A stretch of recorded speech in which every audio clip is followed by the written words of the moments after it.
ଭାରତ ଏକ ସୁନ୍ଦର ଦେଶ। ଭାରତ ହେଉଛି ବିଶ୍ୱର ସପ୍ତମ ବୃହତ୍ତମ ଦେଶ ଏବଂ ଜନସଂଖ୍ୟାରେ ଦ୍ୱିତୀୟ ବୃହତ୍ତମ।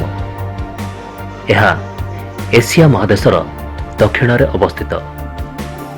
ଆନୁଷ୍ଠାନିକ ଭାବେ ଏହାକୁ କୁହାଯାଏ ଭାରତୀୟ ଗଣତନ୍ତ୍ର ବା ରିପବ୍ଲିକ୍ ଅଫ୍ ଇଣ୍ଡିଆ। ଆଜିର ବିଷୟ ହେଉଛି ଭାରତର ରାଜ୍ୟ ଏବଂ କେନ୍ଦ୍ର ଶାସିତ ଅଞ୍ଚଳ।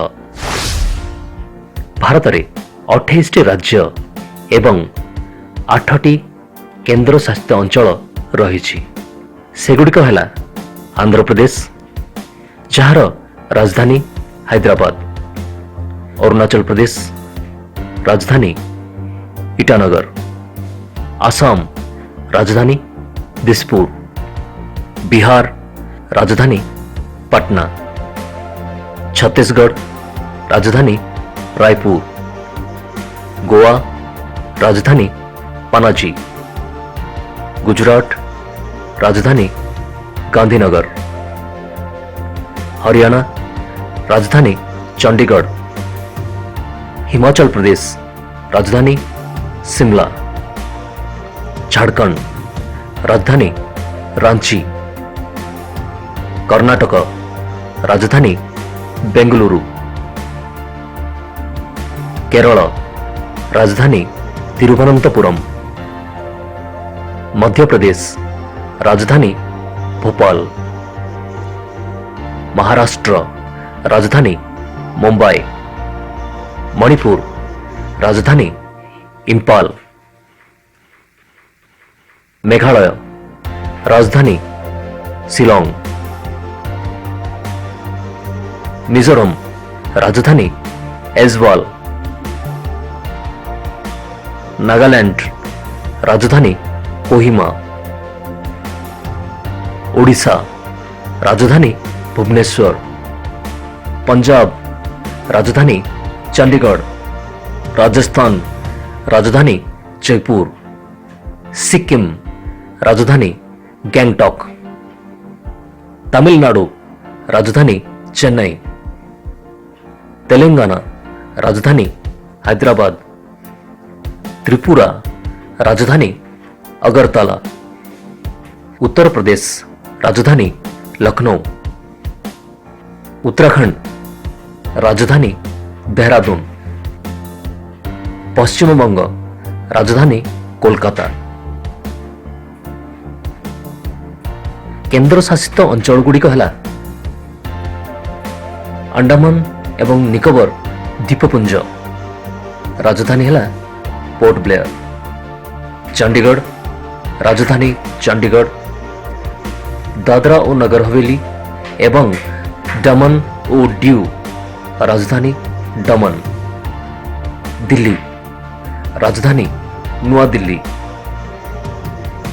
ଜାମ୍ମୁ ଓ କାଶ୍ମୀର, ରାଜଧାନୀ ଶୀତଦିନେ ଜମ୍ମୁ ଏବଂ ଖରାଦିନେ ଶ୍ରୀନଗର; ଲକ୍ଷାଦ୍ୱୀପ, ରାଜଧାନୀ କୱାରତ୍ତି; ପୁଡୁଚେରୀ, ରାଜଧାନୀ ପଣ୍ଡିଚେରୀ ଏବଂ ଶେଷରେ ଲଦାଖ, ରାଜଧାନୀ ଲେହ। କେତେକ ମୁଖ୍ୟ ତଥ୍ୟଗୁଡ଼ିକ ହେଲା କ୍ଷେତ୍ରଫଳ ଦୃଷ୍ଟିରୁ ରାଜସ୍ଥାନ ହେଉଛି ଭାରତର ସବୁଠାରୁ ବଡ଼ ରାଜ୍ୟ, ଯାହାର କ୍ଷେତ୍ରଫଳ 3,42,239 ବର୍ଗ କିଲୋମିଟର ଏବଂ ଗୋଆ ହେଉଛି ଭାରତର ସବୁଠାରୁ ଛୋଟ ରାଜ୍ୟ, ଯାହାର କ୍ଷେତ୍ରଫଳ 3,702 ବର୍ଗ କିଲୋମିଟର। କ୍ଷେତ୍ରଫଳ ଦୃଷ୍ଟିରୁ ଜମ୍ମୁ ଓ କାଶ୍ମୀର ହେଉଛି ଭାରତର ସବୁଠାରୁ ବଡ଼ କେନ୍ଦ୍ରଶାସିତ ଅଞ୍ଚଳ, ଯାହାର କ୍ଷେତ୍ରଫଳ 1,25,535 ବର୍ଗ କିଲୋମିଟର ଏବଂ ଲକ୍ଷାଦ୍ୱୀପ ହେଉଛି ଭାରତର ସବୁଠାରୁ ଛୋଟ କେନ୍ଦ୍ରଶାସିତ ଅଞ୍ଚଳ, ଯାହାର କ୍ଷେତ୍ରଫଳ 32.62 ବର୍ଗ କିଲୋମିଟର। ଜନସଂଖ୍ୟା ଦୃଷ୍ଟିରୁ ଉତ୍ତରପ୍ରଦେଶ ହେଉଛି ଭାରତର ସବୁଠାରୁ ବଡ଼ ରାଜ୍ୟ। ଜନଗଣନା 2011 ବିବରଣୀ ଅନୁଯାୟୀ ଉତ୍ତରପ୍ରଦେଶର ମୋଟ ଜନସଂଖ୍ୟା ହେଉଛି 19,98,12,341 ଏବଂ ସିକ୍କିମ ହେଉଛି ଭାରତର ସବୁଠାରୁ ଛୋଟ ରାଜ୍ୟ, ଯାହାର ମୋଟ ଜନସଂଖ୍ୟା ହେଉଛି 6,10,577। ଭାରତର ରାଜଧାନୀ ଦିଲ୍ଲୀ ଜନସଂଖ୍ୟା ଦୃଷ୍ଟିରୁ ଭାରତର ସବୁଠାରୁ ବଡ଼ କେନ୍ଦ୍ରଶାସିତ ଅଞ୍ଚଳ।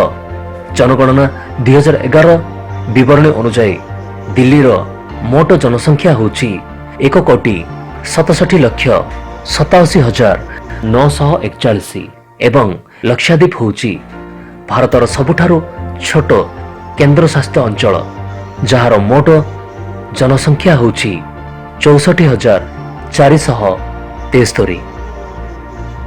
ଭିଡ଼ିଓଟି ଦେଖୁଥିବାରୁ ଧନ୍ୟବାଦ।